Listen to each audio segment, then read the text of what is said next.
Good morning students, welcome you all in economics का अड्डा। आज हम गवर्नमेंट बजट का पार्ट 2 पढ़ेंगे। पार्ट 1 मैंने प्रीवियस लेक्चर्स में आपको बताया था, ऑब्जेक्टिव ऑफ गवर्नमेंट बजट। आज हम उसी का कंटिन्यूएशन पार्ट 2 पढ़ रहे हैं। अगर आपने पहला वीडियो देखा है तो इसको भी देखना आपको बहुत जरूरी है, अदरवाइज आपको चीजें समझ में नहीं आएंगी। हमने बात किया था गवर्नमेंट बजट के बारे में, गवर्नमेंट बजट का क्या ऑब्जेक्टिव होता है। अब हम यहाँ पे बात करेंगे उस ऑब्जेक्टिव को अचीव करने के लिए। जैसे ऑब्जेक्टिव मतलब उद्देश्य, किसी भी उद्देश्य को अचीव करने के लिए कुछ रिसोर्सेज की जरूरत पड़ती है। इसी प्रकार गवर्नमेंट भी जो बजट बनाती है उसमें उसको कुछ पैसे की जरूरत पड़ती है, कुछ उसके खर्चे होते हैं, कहीं से उसको पैसा आता है। तो वो क्या सोर्सेज हैं, कहां से वो पैसा लेके आती है, उसी के बारे में आज हम यहाँ पे जानेंगे, जिसको हम कहते हैं कॉम्पोनेंट ऑफ बजट। सरकार जो बजट बनाती है उसको बेसिकली फर्दर क्लासिफाई किया जाता है 2 पार्ट में। बजट के 2 हिस्से होते हैं। पहला हिस्सा होता है रेवेन्यू और दूसरा होता है कैपिटल। इसको हम रेवेन्यू बजट भी कहते हैं, इसको हम कैपिटल बजट भी कहते हैं। अब आप सोच रहे होंगे क्यों ये डिस्टिंक्शन हुआ है रेवेन्यू बजट और कैपिटल बजट का। देखिए, सरकार के कुछ ऐसे सोर्सेज हैं जहां से उनको पैसा बार बार आता है, रोज आता है, और सरकार के कुछ ऐसे भी सोर्सेज हैं जहां से उसको पैसा कभी कभी आता है। Means recurring and non recurring. जब हम रेकरिंग कॉन्सेप्ट की बात करते हैं तो हम उसको रेवेन्यू बजट का नाम देते हैं। जिस जगह पे हम नॉन रेकरिंग नेचर्स की बात करते हैं आइटम्स की, उसको हम कैपिटल बजट के अंदर रखते हैं। बेसिकली ये डिस्टिंक्शन होता है, एक सिंपल भाषा में अगर समझें आप तो। रेवेन्यू बजट के जब हम अंदर आते हैं तो इसके 2 कंपोनेंट होते हैं, revenue expenditure and revenue receipts. उसी प्रकार कैपिटल बजट में भी 2 पार्ट होते हैं, capital receipts and capital expenditure, जिसको हम फर्दर पढ़ेंगे, फर्दर क्लासिफाई करेंगे। इस चीज को हम एक दूसरे शब्दों में भी जान सकते हैं, या दूसरा भी इसका एक क्लासिफिकेशन का क्राइटेरिया है, वो है budget receipts and budget expenditure. जहां से पैसा आएगा बजट के अंदर, उसको एक तरफ रखिए, जहां पे पैसा खर्चा होगा उसको एक तरफ रखिए। तो पैसा आने के 2 सोर्सेज हैं, या तो रेवेन्यू के आइटम से आएगा या कैपिटल के आइटम से आएगा। खर्चे के भी 2 होंगे, या तो खर्चा रेगुलर होगा या तो कभी कभी होगा। तो बेसिकली हम बजट रिसिप्ट्स में रेवेन्यू रिसिप्ट्स, कैपिटल रिसिप्ट्स लेके चलते हैं, और हम बजट एक्सपेंडिचर में रेवेन्यू एक्सपेंडिचर और कैपिटल एक्सपेंडिचर लेके चलते हैं। हम इसको सबको अलग अलग करके पढ़ेंगे, सबके अंदर जो आइटम्स हैं उसको पढ़ेंगे। सबसे पहले हम आज शुरुआत करते हैं रेवेन्यू रिसिप्ट से, क्योंकि हमारा पहला पार्ट है। आज हम केवल इस वीडियो में इसी के बारे में बात करेंगे। मेरे आने वाले वीडियोस में हम इन सब के बारे में बताएंगे। तो जब हम रेवेन्यू रिसिप्ट्स की बात करते हैं, क्योंकि यहाँ पे 2 वर्ड है, रेवेन्यू और रिसिप्ट। रेवेन्यू आपने पढ़ा होगा अकाउंटेंसी में, और रिसिप्ट भी पढ़ा होगा आपने अकाउंटेंसी में। रेवेन्यू क्या होता है? जब हम किसी सामान को बेचते हैं उससे जो भी पैसा आता है, या जो सर्विसेज हम सेल करते हैं उससे जो भी पैसा आता है, दैट इज कॉल्ड रेवेन्यू। अब रेवेन्यू यहाँ पे सरकार को मिल रहा है।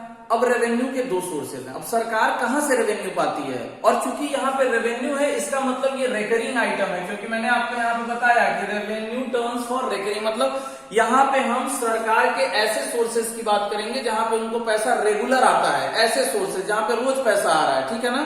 तो जब हम इसकी बात करते हैं तो सबसे पहले तो जान लीजिए रेवेन्यू रिसिप्ट्स के क्या क्या कॉन्सेप्ट, इसके अंदर क्या होता है। तो रेवेन्यू रिसिप्ट्स गवर्नमेंट की वो रिसिप्ट्स होती हैं जो ना तो कोई लायबिलिटी क्रिएट करती हैं गवर्नमेंट के लिए, और ना ही उसके एसेट्स को कम करती हैं। जैसे अगर सरकार को आप टैक्स दे रहे हैं, सपोज मान लीजिए आप सरकार को टैक्स देते हैं, तो सरकार उसके बदले में आपसे ये नहीं कहती कि भाई आप हमको टैक्स दे रहे हो तो हम उसके बदले में आपको घर बना के देंगे, आपको ये करेंगे, चाहे आपको कुछ और देंगे, ऐसा कुछ नहीं करती है। मतलब कोई लायबिलिटीज क्रिएट नहीं होती है गवर्नमेंट की। अगर वो बना रही है तो वो वेलफेयर के काम करिए। ये भाई आप सड़कों पे चल रहे हैं, आप 4 लेन पे चल रहे हैं, तो ये जितनी भी व्यवस्थाएं ये किसके थ्रू हो रही है? गवर्नमेंट के थ्रू हो रही है, जो आपको सरकार दे रही है। समझ में बात आई?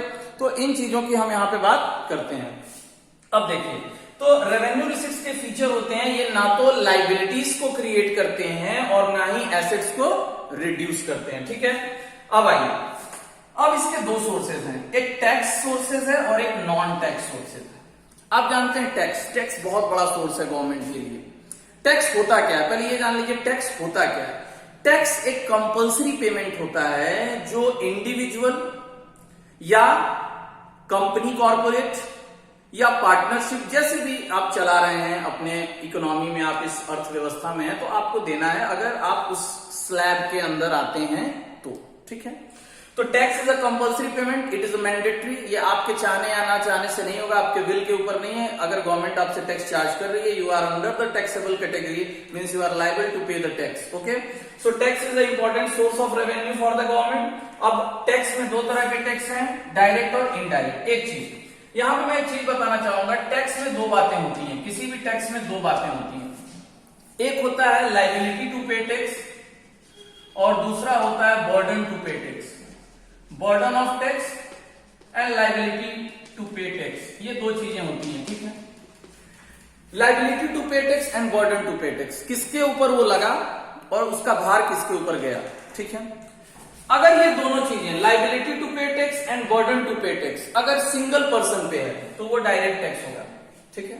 Like income tax, wealth tax, क्योंकि ये जिसके ऊपर लगता है उसी को पे करना है, उसका भार किसी दूसरे के ऊपर ट्रांसफर नहीं किया जा सकता। But if liability to pay tax is on a different person and its burden shifted to different person, then that type of tax is called indirect tax, like GST. If you're talking about GST, क्योंकि आज हमारे देश में one nation one tax की बात हो रही है, तो GST की हम बात करें, goods and services tax, it is a type of indirect tax, क्योंकि इसका जो लायबिलिटी होता है वो प्रोड्यूसर के ऊपर आता है, but the burden is shifted to the consumer. Okay, आप CGST, SGST, IGST के बारे में पढ़ चुके हैं अकाउंटेंसी में, तो ज्यादा बेहतर जान रहे हैं आप। उसके बाद टैक्स के अलावा कुछ नॉन टैक्स सोर्सेज हैं, कुछ ऐसे सोर्सेज जो टैक्स नहीं है लेकिन सरकार को रेवेन्यू देते हैं।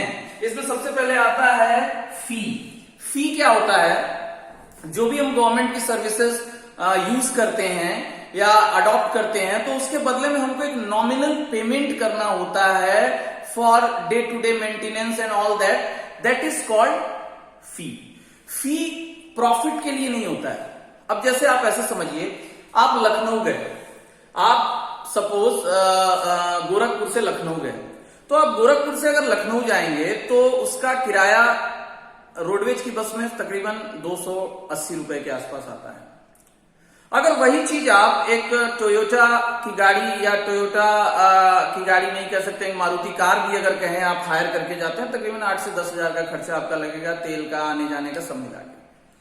तो यहां पे भी आप उस रोडवेज की बस में भी पहुंचेंगे कहां तक, लखनऊ, और उस कार से भी आप पहुंचेंगे लखनऊ, बट यू पे डिफरेंट प्राइसेस। आप उस रोडवेज की बस के लिए 280 रुपए पेड करेंगे, लेकिन उस कार के लिए आप 8000 पेड करेंगे। Why? Because the motive behind the roadways is only to provide service, not to earn profit.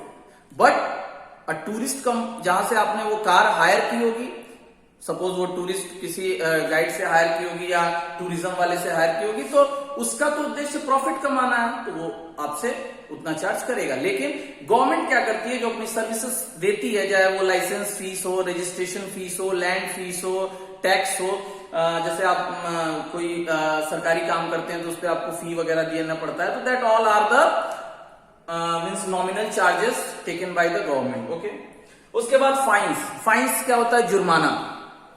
जब आप किसी सरकार के किसी नियम को वायलेट करते हैं तो उसके बदले में जो आपको इकोनॉमिकली पेनलाइज्ड किया जाता है, आर्थिक दंड जिसको कहते हैं, आपको जो दिया जाता है, वो कहलाता है फाइन्स।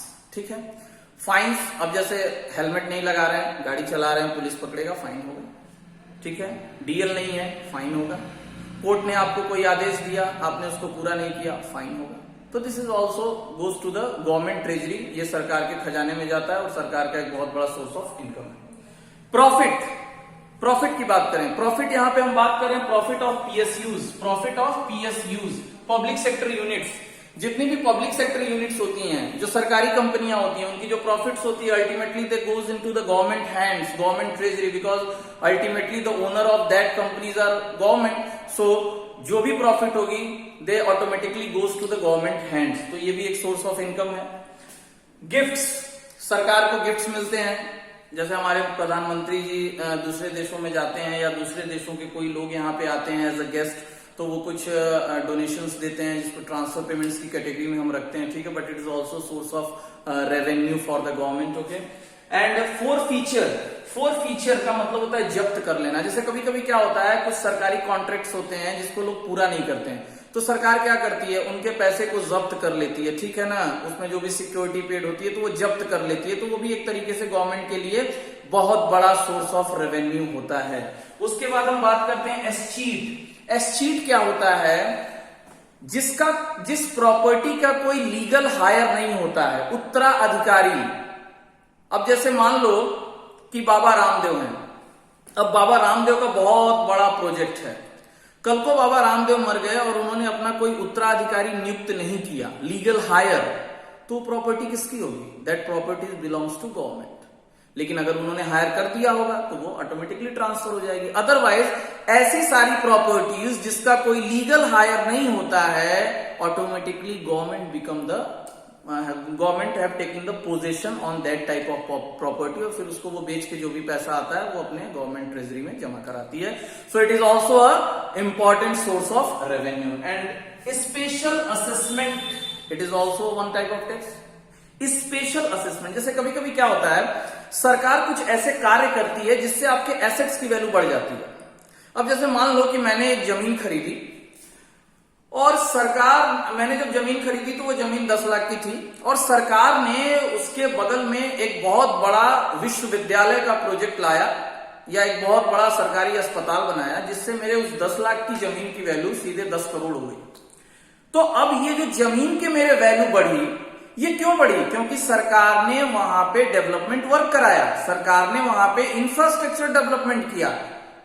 तो सरकार के किसी कार्य की वजह से अगर आपके एसेट्स की वैल्यूएशन बढ़ जाती है तो उसके बदले में सरकार आपसे कुछ पैसे चार्ज करती है, that is called special assessment.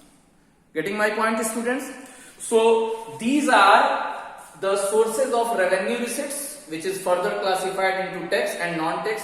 आपको टैक्स में 2-3 और चीजें होंगी, progressive and regressive tax. Progressive tax मैंने आपको बता दिया है कि प्रोग्रेसिव टैक्स वो होता है जो इनकम के साथ बढ़ता है, ठीक है, इनकम बढ़ेगा टैक्स बढ़ेगा, इनकम घटेगा टैक्स घटेगा।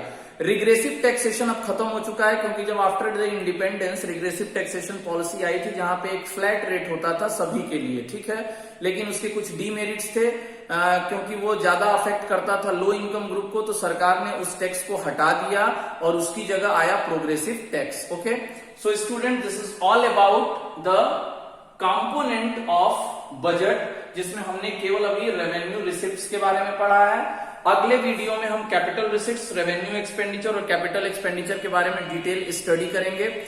आप इस वीडियो को बार बार देखें, अपने बुक्स को प्रीफर करें। आई होप ये आपको समझ में आएगा। This is also very important point from very important topic from the board points of view. तो go through this video lecture again and again. Okay, हमारे बेल आइकॉन को आप प्रेस करें, ठीक है, ताकि हमारे जितने भी लेटेस्ट वीडियोस हैं वो आपको मिलते रहें। Thanks for watching the videos.